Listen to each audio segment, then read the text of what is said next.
नमस्कार दोस्तों। आज का जो वीडियो है वो सिर्फ शिक्षकों के लिए ही है। तो सभी लोगों को मेरे तरफ से पुनः हार्दिक शुभकामना। आप अपनी तैयारी में लगे रहें, ईश्वर आपकी इच्छा को पूरा करे। तो जो वीडियो था मेरा जो चल रहा है उसी का अगला वीडियो है मेरा, और वही जो अब हम जो शुरुआत करने वाले हैं, जो महत्वपूर्ण पॉइंट्स हैं परीक्षा उपयोगी, उस पर हम लोग चर्चा कर लेते हैं इस वीडियो में। तो अगला है कि बिहार के प्रथम राज्यपाल कौन थे। बिहार के प्रथम राज्यपाल कौन थे? जयराम दास दौलतराम। बिहार के प्रथम मुस्लिम राज्यपाल कौन थे? डॉक्टर जाकिर हुसैन। बिहार के प्रथम मुख्यमंत्री कौन थे? श्री कृष्ण सिंह। बिहार के प्रथम हरिजन मुख्यमंत्री कौन थे? भोला पासवान शास्त्री। बिहार के प्रथम शिक्षा मंत्री कौन थे? सर गणेश दत्त। बिहार के प्रथम मुस्लिम मुख्यमंत्री कौन थे? अब्दुल गफूर। बिहार के जो प्रथम विधानसभा के अध्यक्ष थे राम दयालु सिंह। बिहार के प्रथम महिला मुख्यमंत्री राबड़ी देवी। बिहार के प्रथम खुला विश्वविद्यालय नालंदा विश्वविद्यालय। बिहार के प्रथम महाकवि विद्यापति। बिहार के अशोक चक्र प्राप्त करने वाले प्रथम व्यक्ति स्वर्गीय रणधीर वर्मा। बोध गया में बौद्ध मंदिरों का निर्माता समुद्रगुप्त। प्रथम निर्दलीय मुख्यमंत्री महामाया प्रसाद सिन्हा। प्रथम ज्ञानपीठ बिहार के प्रथम ज्ञानपीठ पुरस्कार विजेता रामधारी सिंह दिनकर। सर्वोच्च न्यायालय के प्रथम मुख्य न्यायाधीश भुवनेश्वर प्रसाद सिन्हा। और बिहार के प्रथम दूरदर्शन प्रसारण केंद्र मुजफ्फरपुर। और आगे चले हम लोग तो बिहार राज्य का प्रतीक चिन्ह क्या है? वो है पीपल वृक्ष। और अगला चले हम लोग बिहार के राजकीय पुष्प कचनार। बिहार की राजकीय पक्षी गोरैया। बिहार का जो राजकीय पशु है वो गौर। और उसके बाद हम लोग चलेंगे कुछ और महत्वपूर्ण बातों पर। तो देखेंगे कि बोध गया में बोधि वृक्ष अपने वंश की किस पीढ़ी का है? षष्ठम। नव नालंदा महाविहार किसके लिए विख्यात है? पाली अनुसंधान संस्थान के लिए। अगले प्रश्न की तरफ हम बढ़ें तो विश्व का पहला गणतंत्र वैशाली में किसके द्वारा स्थापित किया गया था? लिच्छवी के द्वारा। अगले प्रश्न की तरफ बढ़ें, किस शासक द्वारा सर्वप्रथम पाटलिपुत्र की राजधानी के रूप में चयन किया गया था? तो वो हर्यक वंश के थे, उदयन थे। वो हर्यक वंश के उदयन थे। उन्होंने ही गंगा और सोन नदी के संगम पर पाटलिपुत्र नगर को स्थापित किया था।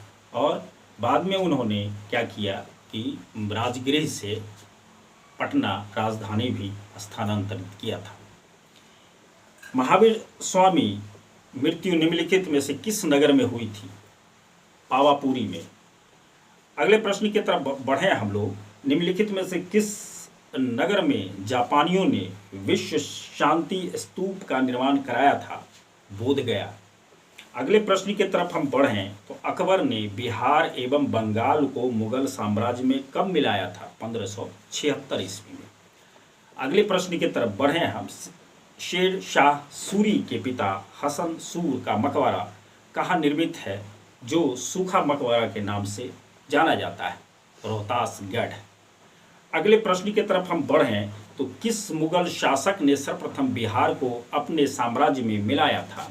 वो था अकबर। अगले प्रश्न की तरफ हम बढ़ें तो शेर शाह ने निम्नलिखित में से किस किले का निर्माण कराया था? रोहतासगढ़। अगले प्रश्न की तरफ हम बढ़ें तो निम्नलिखित में से किस सुल्तान ने दरभंगा का नाम बदलकर तुगलकपुर रख दिया था? मोहम्मद बिन तुगलक। और आगे बढ़ें हम लोग तो निम्नलिखित में से किस राजा ने मिथिलाधिपति की उपाधि धारण की थी? राम सिंह देव ने। अगले प्रश्न की तरफ हम बढ़ें तो किसके प्रयत्नों से बिहार में प्रांतीय कांग्रेस का दूसरा अधिवेशन हुआ था? तो दीप नारायण सिंह। 1918 में वो पटना में हुआ था। अगले प्रश्न की तरफ हम बढ़ें तो भारतीय राष्ट्रीय कांग्रेस का 27वां अधिवेशन किस स्थान पर हुआ था? बांकीपुर, पटना में। वो कब हुआ था आपको? 1912 में। और उसके जो अध्यक्ष थे वो थे RN मधुकर। अगले प्रश्न की तरफ हम बढ़ें तो सम्राट शाह आलम द्वितीय ने ईस्ट इंडिया कंपनी को बिहार, बंगाल एवं उड़ीसा की दीवानी प्रदान की थी 12 अगस्त आपको 1765 ईस्वी में। अगले प्रश्न की तरफ बढ़ें हम तो गांधी जी ने भारत में पहली बार सत्याग्रह आंदोलन बिहार में कहाँ प्रारंभ किया था? ये चंपारण में। और चंपारण में इसमें सहयोग कौन दिया था महात्मा गांधी को? तो राम कुमार शुक्ल और एक और थे आपको मुकुटधारी प्रसाद चौहान। अगले प्रश्न की तरफ बढ़े हम 1857 की क्रांति के बिहार के नेता कौन थे? वो थे जगदीशपुर के जमींदार कुंवर सिंह। अगले प्रश्न की तरफ हम बढ़ें तो मुजफ्फरपुर में किंग्सफोर्ड की हत्या का प्रयास कब किया गया था? तो कब किया गया था? 30 अप्रैल 1908 को।